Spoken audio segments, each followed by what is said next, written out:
Opinión y análisis de los hechos noticiosos. Una mirada diferente con Edmé Domínguez.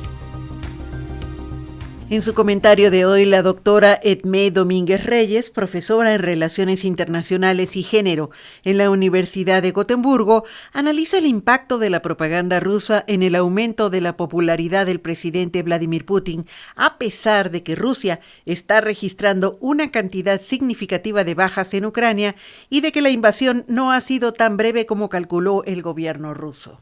Y estamos a mediados de mayo y la guerra que dio comienzo el 24 de febrero y que según cálculos del liderazgo ruso duraría solo unos días, se ha prolongado más de 2 meses y no tiene visos de llegar a su fin. El pasado 9 de mayo, durante la tradicional celebración de la victoria rusa de la Segunda Guerra Mundial, se esperaban declaraciones dramáticas de Putin, de que ya no era una operación especial, sino una guerra, lo que implicaba una movilización total de la población rusa, o mayores amenazas de armas nucleares, pero no hubo tal. Lo que sí se notó fue un desfile deslucido y a un Putin cansado y desgastado. Según las estadísticas venidas de Ucrania, se dice que Rusia ya ha perdido 25,000 hombres, pero claro, estas cifras tendrían que ser verificadas. Un cálculo de fuentes occidentales más fidedignas da un saldo de 15,000 bajas rusas en las primeras 5 o 6 semanas de la invasión, cifra que coincide con las bajas rusas durante su invasión a Afganistán, pero durante un periodo de 10 años. Aún más interesante es comparar estas cifras con las bajas norteamericanas durante su ocupación de la misma Afganistán, 2,400 en un periodo de 20 años. Comparar las bajas rusas con las ucranianas es un ejercicio inútil por la variedad de cifras y fuentes poco verificables. Según fuentes rusas, las bajas ucranianas llegan hasta 23,000, mientras que según las autoridades ucranianas estas no pasan de 3,000. Pero lo más terrible son los miles de civiles ucranianos que han muerto por doquier, por donde las fuerzas de ocupación han atacado o transitado. Y de nada sirve decir que hay bajas civiles en todos los conflictos. Una atrocidad no justifica la otra, y menos cuando es premeditada. Así que las cosas no van tan bien como las planeaba Putin, aunque claro está, su respaldo popular según sondeos recientes llega al 80%. Otros sondeos occidentales le dan un 50%. Y uno se pregunta cómo es posible tanto apoyo en vista de tantas bajas y el aislamiento internacional al que está siendo sometida Rusia. Hay que recordar que la Primera Guerra Mundial, con sus desastres humanos y económicos, provocó en mucho la caída de una monarquía rusa que en efecto había cometido muchos errores, pero que tal vez no se hubiera derrumbado sin esa guerra. No en vano señalaba Karl von Clausewitz, el analista militar prusiano del siglo XVIII, que una guerra puede ser tan peligrosa para el orden social del país que lucha como para su enemigo.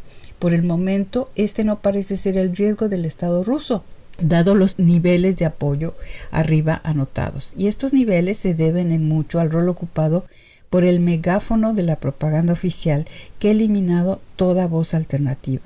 Durante 2021, el Estado ruso gastó 5 billones de rublos en sus diferentes canales propagandísticos. Este año su presupuesto se triplicó a 17,4 billones. Y esta propaganda es tan grotesca como Ucrania está controlada por nazistas. Los ucranianos se matan entre sí y a su propia población civil. Los asesinados en Bucha eran actores, etcétera, que es difícil entender cómo el ruso común y corriente se lo puede creer. Y hay rusos que protestan, pero la represión disuade a la mayoría a manifestarse. Se contaban más de 15,000 encarcelados por estas protestas hace ya un mes. Y muchos disidentes han optado por el exilio, sobre todo los jóvenes, como ya lo hemos señalado en otros comentarios. Así que la propaganda se muestra súper eficiente, sobre todo en las generaciones de mayor edad, que creen sin chistar en todo lo que les dicen sus canales de televisión. No en vano señalaba Hannah Arendt, la filósofa alemana exiliada en Estados Unidos a raíz de la Segunda Guerra Mundial, que las masas modernas no creen ni siquiera en lo que ven con sus propios ojos. No creen en datos duros, sino en sus propias representaciones, siempre y cuando éstas sean consistentes con sus sistemas de creencias. lo que nos recuerda la credibilidad de la que gozaron muchas teorías conspirativas antivacunas recientemente. Es así como se han dividido las numerosas familias repartidas entre Ucrania y Rusia. Sin ir más lejos, tengo el caso de una amiga mía ucraniana residente en Suecia, con una hija en Kiev y otra en Moscú. La relación entre ambas hermanas se ha deteriorado, ya que la residente en Moscú se resiste a creer lo que le cuenta la hermana que se quedó en Ucrania. Y la historia se repite en miles de casos, ya que para muchos rusos es más fácil y cómodo creer lo que dice la televisión rusa que lo que dicen los familiares repartidos en Ucrania, que, según la propaganda rusa, están siendo manipulados por la propaganda ucraniana. El problema para Putin y para la propaganda rusa es que la guerra continúa y no tiene visos de terminar a corto plazo.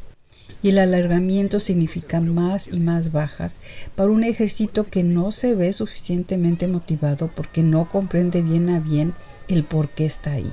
La propaganda e inyecciones nacionalistas que recibe no compensa sus propias experiencias de campañas militares mal planeadas y francamente desastrosas. Las fuerzas ucranianas de resistencia, por las que nadie apostaba en un principio, sí han recibido un apoyo militar importante de Occidente, pero son sostenidas sobre todo por una moral de resistencia y de rabia por esta absurda ocupación. Los casos de Vietnam y de Afganistán nos recuerdan que no fueron precisamente las potencias ocupantes las que vencieron. De hecho, es difícil encontrar en tiempos modernos el caso de una sola guerra de ocupación que haya sido ganada por el ocupante. ¿Por qué es tan difícil aprender de la historia? Para Radio Educación desde Suecia les habló Edmé Domínguez Reyes.